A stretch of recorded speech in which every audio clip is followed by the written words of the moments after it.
ಡಿ.ಕೆ. ಶಿವಕುಮಾರ್ ಹೇಳ್ತಾರೆ ನನಗೆ ಮೀನ್ ಹಿಡಿಯಕ್ ಬರುತ್ತೆ ಅಂತ. After this breakfast meeting and ನಾವು ಏನು ಪ್ರೆಸ್ ಮೀಟ್ ನೋಡಿದ್ವಿ, ನಮ್ಗೆ ಅನ್ಸಿದ್ದೇನಂದ್ರೆ ಡಿ.ಕೆ. ಅವರ ಬಲೆಗೆ ಮೀನು ಬಿದ್ದಿಲ್ಲ ಅಂತ ಇವತ್ತು ನಮ್ಗೆ ಕನ್ಫರ್ಮ್ ಆಗಿದೆ. ಅಂಡ್ ಬ್ರೇಕ್ಫಾಸ್ಟ್ ಮೀಟಿಂಗ್ ಅಲ್ಲಿ ಸಿಎಂ ಅವರೊಂದು ಸ್ಪೆಸಿಫಿಕ್ ಆಗಿ ವರ್ಡ್ ಯೂಸ್ ಮಾಡ್ತಾರೆ, ನಾವು ಏನು ಇಲ್ಲ ಇಬ್ರು ಒಟ್ಟಾಗಿದೀವಿ ಅಂತ.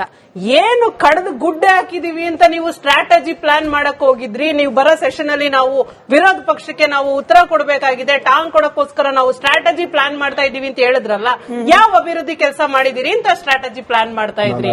And one more thing, breakfast meeting ಇನ್ನ ಮುಂಚೆ ಬ್ರೇಕ್ಫಾಸ್ಟ್ ಸೇರಿದ್ವಿ ಅನ್ನೋದಕ್ಕಿಂತ ಮುಂಚೆ, ಬ್ರೇಕ್ಫಾಸ್ಟ್ ಸೇರಿದೀವಿ ಅನ್ನೋಕ್ಕಿಂತ ಮುಂಚೆ ಟ್ವೀಟ್ ವಾರ್ ನಡೀತಲ್ಲ, ಅವಾಗ ಗೊತ್ತಿರ್ಲಿಲ್ವಾ ನಾನು ಸಿಎಂ ಆಗಿದ್ದೀನಿ, ನಾನ್ ಮಾಜಿ ಆಗ್ಬೇಕಾಗುತ್ತೆ, ಅವ್ರನ್ನ ಹಾಲಿ ಮಾಡ್ಬೇಕಾಗುತ್ತೆ ಅನ್ನೋದು ಮುಂಚೆನೆ ಯಾಕೆ ಗೊತ್ತಿರ್ಲಿಲ್ಲ ಇವ್ರಿಗೆ? ಬ್ರೇಕ್ಫಾಸ್ಟ್ ಮೀಟಿಂಗ್ ಆದ ತಕ್ಷಣ ಪ್ರೆಸ್ ಮೀಟ್ ಮಾಡೋ ಅವಶ್ಯಕತೆ ಏನಿತ್ತು? ಸೊ ಇವರು ಸುರ್ಜೇವಾಲಾ ಅವರು, ವೇಣುಗೋಪಾಲ್ ಅವರು ಬಂದು ಇಬ್ರು ಕೈ ಎತ್ಬಿಟ್ಟು ಒಂದು ಸಿಗ್ನಲ್ ತೋರಿಸಿ ನಾವೆಲ್ಲ ಒಗ್ಗಟ್ಟಾಗಿದ್ದೀವಿ ಅಂತ ಮಂತ್ರ ಪಠಿಸ್ಬಿಟ್ಟಿದ್ರೆ ಮುಗ್ದೋಗಿತ್ತಪ್ಪ. ಅಷ್ಟು ಬೇಡ ಮೇಡಮ್, ಸಿಂಪಲ್ ಬ್ರೇಕ್ಫಾಸ್ಟ್ ಮೀಟಿಂಗ್ ಆದ್ಮೇಲೆ ಪ್ರೆಸ್ ಮೀಟ್ ಮಾಡಿದಾಗ 5 ವರ್ಷ ನಾನೇ ಸಿಎಂ, ನಾನು ಯಾವ ಮಾತು ಕೊಟ್ಟೂ ಇರ್ಲಿಲ್ಲ, ಡಿ.ಕೆ. ಶಿವಕುಮಾರ್ ಅವರಿಗೆ ಮುಖ್ಯಮಂತ್ರಿ ಮಾಡ್ತೀವಿ ಅನ್ನೋ ಆಶ್ವಾಸನೆ ಹೈಕಮಾಂಡ್ ಕೊಟ್ಟಿರ್ಲಿಲ್ಲ, ಗೊಂದಲಗಳು ಬೇಡ, ಅಭಿವೃದ್ಧಿ ಕಡೆಗೆ ನಾವು ಗಮನ ಹರಿಸೋಣ, ಡಿಸಿಎಂ ಆಗಿ ಡಿ.ಕೆ. ಶಿವಕುಮಾರ್ ಮುಂದುವರಿತಾರೆ, ಇನ್ನು 2.5 ವರ್ಷ ಪಕ್ಕದಲ್ಲಿ ಕೂರ್ಸ್ಕೊಂಡು ಮಾತನಾಡ್ಬಿಟ್ಟಿದ್ರೆ ಮುಗ್ದೆ ಹೋಗ್ತಾರೆ. ನನ್ನ ಪ್ರಕಾರ ಸಿಎಂ ಅವರು ವಚನ ಭ್ರಷ್ಟರಾಗಿದ್ದಾರೆ ಅಂತ ನನ್ನ ಪ್ರಕಾರ. ನಾನು ಒಂದೆರಡು ಪದಗಳನ್ನ ಡ್ರಾ ಮಾಡ್ಕೊಂಡು ಮಾತಾಡ್ತೀನಿ. ಅವರಿಬ್ರು ಜೆಡಿಎಸ್ ಮತ್ತೆ ಬಿಜೆಪಿ ಅವರು ಅಲಯನ್ಸ್ ಆಗಿ ಮಾತಾಡ್ತಾ ಇದ್ದಾರೆ.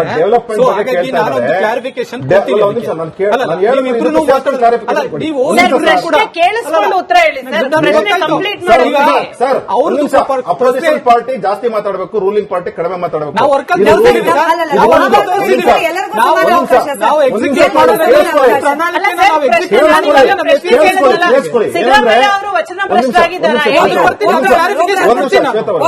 ನೋಡಿ, ಒಂದೇನಂತಂದ್ರೆ ಈಗ ಯಾವ ಮಟ್ಟಕ್ಕೆ ಡೆವಲಪ್ಮೆಂಟ್ ಕುಸ್ತಾ ಕಂಡಿದೆ ಅಂತ ಹೇಳಿದ್ರೆ, ಕಬ್ಬು ಬೆಳೆಗಾರರು ಪಾಪ ಒದ್ದಾಡ್ತೀರಿ, ಇವತ್ತು 3,300 ರೂಪಾಯಿ ಕೊಡ್ತೀನಿ ಅಂದ್ರೆ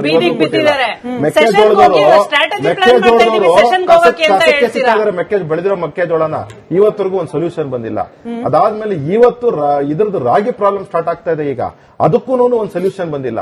ಇದೆಲ್ಲದ್ರ ನಡುವೆ ಫೈನಾನ್ಸ್ ಇನ್ನೇನು ಬಜೆಟ್ ಮಂಡನೆ ಮಾಡಬೇಕು, 4 ತಿಂಗಳಿದೆ. ಆಕ್ಚುಲಿ ಪ್ರತಿ ಸತಿ ಬಜೆಟ್ ಒಂದೇ ನಿಮಿಷ ಸ್ಮಿತಾ ಅವರೇ, ಏನಂದ್ರೆ ಸೆಪ್ಟೆಂಬರ್ ಅಕ್ಟೋಬರ್ ಸ್ಟಾರ್ಟ್ ಮಾಡ್ತಾರೆ ಬಜೆಟ್ ಸೆಷನ್ಸ್. ನಾನೇ ಮಾತಾಡಿದ್ದೀನಿ, ಇವತ್ತಿಗೂ ಸಹ ಬಜೆಟ್ ಮೀಟಿಂಗ್ ಸ್ಟಾರ್ಟ್ ಆಗಿಲ್ಲ ಅಂತ ಅವ್ರು ಹೇಳ್ತಾರೆ. ಅಂದ್ರೆ ಅರ್ಥ ಫೈನಾನ್ಸ್ ಡಿಪಾರ್ಟ್ಮೆಂಟ್ ಕಂಪ್ಲೀಟ್ ಕುಸ್ತಾ ಕಾಣ್ತಿದೆ. ಬಿಬಿಎಂಪಿನಲ್ಲಿ ಪ್ರಾಕ್ಸಿಗಳು ಕೆಲಸ ಮಾಡ್ತಾರೆ, ಇವತ್ತಿಗೂ ನನಗೆ ಈ ಖಾತಾ ಪ್ರಾಬ್ಲಮ್ ಸಾಲ್ವ್ ಆಗಿಲ್ಲ. ಅದಾದ್ಮೇಲೆ ಒಂದು ರೆವಿನ್ಯೂ ಡಿಪಾರ್ಟ್ಮೆಂಟ್ ಅಲ್ಲಿ ಕರಪ್ಷನ್ ಬಗ್ಗೆ ಇದೇ ರೆವಿನ್ಯೂ ಎಲೆಕ್ಷನ್ ಟೈಮ್ ಅಲ್ಲಿ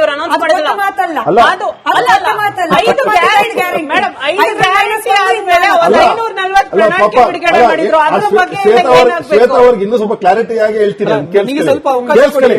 ಏನಂದ್ರೆ ಆ ರೆವಿನ್ಯೂ ಡಿಪಾರ್ಟ್ಮೆಂಟ್ ಅಲ್ಲಿ ಆಗ್ತಿರೋ ಹಗರಣಗಳ ಬಗ್ಗೆ ಒಂದು ಕಂಪ್ಲೇಂಟ್ ಕೊಟ್ಟರೆ ಕಂಪ್ಲೇಂಟ್ ತಗೊಳಕ್ಕೆ ನಮ್ಮ ಮಿನಿಸ್ಟರ್ ಕೈಯಲ್ಲಿ ಆಗ್ತಾ ಇಲ್ಲ. ಇದ್ರ ಜೊತೆಗೆ ಪಾಪ ಆಶಾ ಕಾರ್ಯಕರ್ತರು, ಅಂಗನವಾಡಿ ಕಾರ್ಯಕರ್ತರು ಇವ್ರಿಗೆ 6ನೇದು ಮತ್ತು 7ನೇದಿತ್ತು, ಆಯ್ತಾ, ಲಿಸ್ಟ್ ಅಲ್ಲಿ ಇದೆ 6ನೇದು ಮತ್ತು 7ನೇದು ಅಂತೇಳಿ. ಇವತ್ತು ನ್ಯಾಯ ಒದಗಿಸಿಲ್ಲ. ಇದು ಅನ್ಯಾಯ ಅಲ್ವಾ? ಇದು ವರ್ಲ್ಡ್ ಫಾರ್ ವರ್ಲ್ಡ್ ಅಲ್ವಾ? ಇದು ವರ್ಲ್ಡ್ ಫಾರ್ ವರ್ಲ್ಡ್ ಅಲ್ವಾ? ರಾಜ್ಯದ ಪ್ರಶ್ನೆ ಇದು.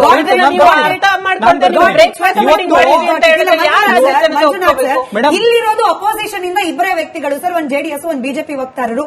ಇವ್ರದೇ ಪಟ್ಟಿ ಇಷ್ಟುದ್ದ ಇದೆ ಸರ್. ಅಸೆಂಬ್ಲಿಯಲ್ಲಿ ಮುಂಬರುವ ಚಳಿಗಾಲದ ಅಧಿವೇಶನದಲ್ಲಿ ವಿರೋಧ ಪಕ್ಷವನ್ನ ಸಮರ್ಥವಾಗಿ, ಇದು ಮುಖ್ಯಮಂತ್ರಿಗಳ ಮಾತು ಸರ್, ನಾನು ರಿಪೀಟ್ ಮಾಡ್ತಿದ್ದೀನಿ ಅಷ್ಟೇ, ಅಧಿವೇಶನದಲ್ಲಿ ವಿರೋಧ ಪಕ್ಷವನ್ನ ಸಮರ್ಥವಾಗಿ ನಾವು ಎದುರಿಸಲಿಕ್ಕೆ ಸಿದ್ಧತೆಯನ್ನ ಮಾಡ್ಕೊಳ್ತಿದ್ದೀವಿ ಅಂದ್ಬಿಟ್ರು ಸರ್.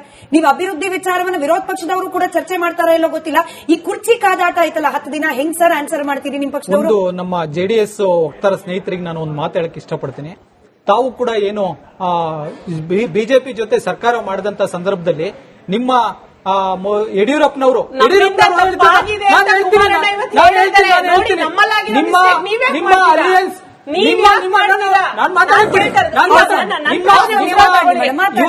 ಯಡಿಯೂರಪ್ಪನವರು ಓಪನ್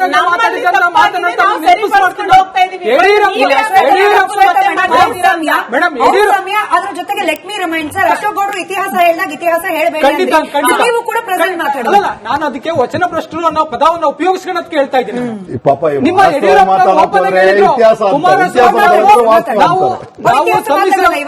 ಸಮ್ಮಿಶ್ರ ಸರ್ಕಾರದ ಬಗ್ಗೆ ಅಲ್ಲ, ನಿಮ್ಮ- ಕುಮಾರಸ್ವಾಮಿ ನಿಮ್ಮಲ್ಲಿ ಅವರು- ಇರೋದ್ರ ಬಗ್ಗೆ ನಾನು- ಮಾತಾಡಿ ಸರ್. ನಾವು ವಚನ ಭ್ರಷ್ಟ ಅನ್ನೋ ಪದ ಉಪಯೋಗಿಸಿದ್ರಲ್ಲ ಅದಕ್ಕೆ ಸರ್, ಹೇಳ್ತೀನಿ, ಈಗ ನಿಮ್ಮ ಜೊತೆ clarification ಸರ್ಕಾರ ಕೊಡ್ತೀನಿ. ಮಾಡಿದಾಗ ಖಂಡಿತ ನೀವು ಏನ್ ಮಾಡಿದ್ದೀರ ಅನ್ನೋದನ್ನ ನಾವು ಹೇಳ್ತಾ ಇದ್ದೀವಿ. ಇವತ್ತು ನಿಮ್ಮ ಯಡಿಯೂರಪ್ಪನವರು ಸಾರ್ವಜನಿಕವಾಗಿ ಕುಮಾರಸ್ವಾಮಿ ಅವರು ನನ್ನನ್ನು ಅದು ಮುಖ್ಯಮಂತ್ರಿ ಆಗೋಗಿರೋದು. ಮಾಡಕ್ ಬಿಡೋದಿಲ್ಲ. 2008 ಅಂತ ಚುನಾವಣೆ ಅಲ್ಲಿ- ಮುಗ್ದೋಯ್ತು. ಅಲ್ಲಿ 13 ದಯವಿಟ್ಟು ಚುನಾವಣೆ ನೀವು ವಚನ ಮುಗ್ದೋಯ್ತು. ಭ್ರಷ್ಟರು ಯಾರು 15 ಅಂತ ಚುನಾವಣೆ ನೀವು ಮುಗ್ದಿತ್ತು.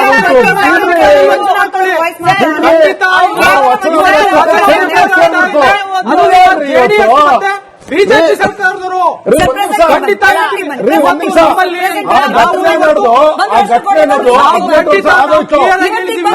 ಹೊಸ ಬಗ್ಗೆ ಮಾತಾಡಿ, ಇವತ್ತಿನ ಬಗ್ಗೆ ಮಾತಾಡಿ, ಇವತ್ತಿನ ಬಗ್ಗೆ ಮಾತಾಡಿ. 19 ವರ್ಷ ಘಟನೆ ನಡೆದು ಇವತ್ತಿನ ಬಗ್ಗೆ ಮಾತಾಡಿ. ವಚನ ಭ್ರಷ್ಟತೆ ತಮ್ಮದು ಇತಿಹಾಸ ಅಲ್ಲ ಸರ್. ಅಲ್ಲ, ನಿನ್ನೆ ಮೊನ್ನೆ ಮಾಡಿದಂತ ಘಟನೆ ಅದು. ನಿಮ್ಮ ಸಮ್ಮಿಶ್ರ ಸರ್ಕಾರ ಮಾಡಿರ್ತಕ್ಕಂಥ ಘಟನೆ. ನಮ್ಮಲ್ಲಿದ್ದು ಹೋದ್ಮೇಲೆ ಅವ್ರು ಯಾಕೆ ಖಂಡಿತ ನಿಮ್ಮಲ್ಲಿ ಇತಿಹಾಸ ಅಲ್ಲ. ಇತಿಹಾಸದ ಪುಟ ತಿರುಗ್ತಿಲ್ಲ. ನಮ್ಮ ವೀಕ್ಷಕರ ಹಿತದೃಷ್ಟಿಯಿಂದ ಮೂವರಿಗೂ ಮನವಿ, ದಯವಿಟ್ಟು ಒಬ್ಬರಾದ್ಮೇಲೆ ಒಬ್ರು ಮಾತನಾಡಿ. ಅಶೋಕ್ ಗೌಡ್ರಿಗೆ ಇತಿಹಾಸ ಮಾತನಾಡ್ಲಿಕ್ಕೆ ಬಿಡ್ಲಿಲ್ಲ, ಹಾಗಾಗಿ ಮಂಜುನಾಥ್ ಅವರೇ ನೀವು ಮಾತನಾಡಿದ್ರೆ ಕೂಡ ಇತಿಹಾಸದ ಬಗ್ಗೆ. But please let's talk about ಇವತ್ತಿನ ಬಗ್ಗೆ ಇವತ್ತಿನ ಬಗ್ಗೆ ಮಾತಾಡೋದಾದ್ರೆ ಈಗ ಯತೀಂದ್ರ JDS ಗೌಡ್ರು ಅವ್ರು ಏನ್ ಹೇಳಿದ್ರು? ಅವ್ರ ಸಮಯ, ಸಿದ್ದರಾಮಯ್ಯ ಅವರು ರಾಜಕೀಯ ಸಂಧ್ಯಾಕಾಲದಲ್ಲಿ ಮೇಡಮ್, ಇನ್ನೊಂದು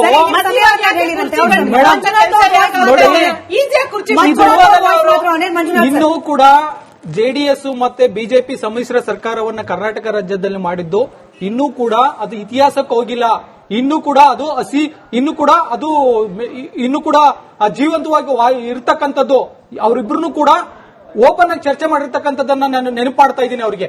ಒಂದು ಇವತ್ತು ಏನು ನಟರಾಜ್ ಗೌಡ್ರು ಹೇಳ್ದಂಗೆ, ಅಶೋಕ್ ಗೌಡ್ರು ಹೇಳ್ದಂಗೆ, ಇವತ್ತು ನಾವು ಸಮರ್ಥವಾಗಿ ವಿಧಾನಸಭೆ ಚಳಿಗಾಲದ ಅಧಿವೇಶನದಲ್ಲಿ, ಬೆಳಗಾವಿ ಚಳಿಗಾಲದ ಅಧಿವೇಶನದಲ್ಲಿ ಸಮರ್ಥವಾಗಿ ವಿರೋಧ ಪಕ್ಷವನ್ನ ನಾವು ಎದುರಿಸೋದಕ್ಕೆ ನಾವು ಸ್ಟ್ರಾಟಜಿ ಮಾಡಿರ್ತೀವಿ ಅಂತಕ್ಕಂಥದ್ದು ನಮ್ಮ ಇಬ್ರು ನಾಯಕರುಗಳು ಕೂಡ ಇವತ್ತು ಪ್ರೆಸ್ ಮೀಟ್ ಅಲ್ಲಿ ಹೇಳಿರ್ತಕ್ಕಂಥದ್ದು. ಇವತ್ತು ನೋಡಿ, ನಾವು ಬೆನ್ ತಡ್ಕೊಂಡು ನಮ್ಮ ಪಕ್ಷದ ಸಾಧನೆಗಳನ್ನ ಬಗ್ಗೆ ನಾವು ಹೇಳ್ತೀವಿ. ಇದು ನಮ್ಮ ಪಕ್ಷದ ಸಾಧನೆ. ಇವತ್ತು ನೇಷನ್ ಅಲ್ಲಿ, ಇವತ್ತು ರಾಷ್ಟ್ರ ಮಟ್ಟದಲ್ಲಿ ಕರ್ನಾಟಕ ರಾಜ್ಯ ಜಿಡಿಪಿನಲ್ಲಿ ಮುಂಚೂಣಿಯಲ್ಲಿರ್ತಕ್ಕಂಥದ್ದು. ಇಡೀ ರಾಜ್ಯದ ಬಿಜೆಪಿ ಪಕ್ಷದಲ್ಲಿ ಯಾವ ಪಕ್ಷನೂ ಕೂಡ ಇವತ್ತಿಲ್ಲ. ಅಂತದ್ರಲ್ಲಿ ಕರ್ನಾಟಕ ರಾಜ್ಯ ಮುಂದಿರ್ತಕ್ಕಂಥದ್ದನ್ನ ನಾವು ಬೆನ್ಪಟ್ಟು ಹೇಳ್ತೀವಿ ಸರ್. ಇವತ್ತು ನಾವು ಕಬ್ಬು ಬೆಳೆಗಾರರ ಬಗ್ಗೆ ಮಾತಾಡ್ತೀವಿ ಸರ್. ನಿಮಗೆ ಕರ್ನಾಟಕ ರಾಜ್ಯ ಬೆಂಗಳೂರು ನಗರ ಕಾಂಗ್ರೆಸ್ ಪಕ್ಷ ವಿಧಾನಸೌಧ ಮುಂದೆ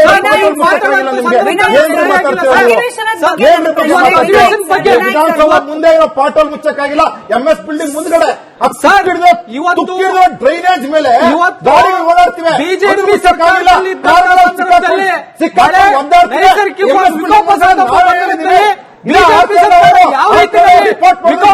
ಸರಿ ಹೋಗಿಲ್ಲ. ನೋಡಿ,